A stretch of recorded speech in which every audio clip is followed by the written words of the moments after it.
கோலாலம்பூரில் நடைபெறும் ஆசியான் வளைகுடா நாடுகளின் ஒத்துழைப்பு மன்றம் GCC சீனா உச்சநிலை மாநாட்டில் கலந்து கொள்வதற்காக சீன பிரதமர் லீ கியாங் இன்று மலேசியா வந்தடைந்தார்.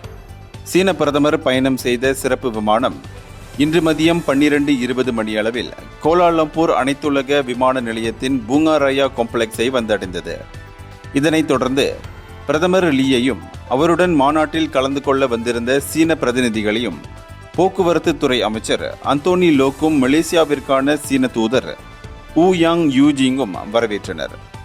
மேலும் 46வது ஆசியான் உச்சநிலை மாநாடு இன்று கோலாலம்பூர் கன்வென்ஷன் சென்டரில் நடைபெறுகிறது.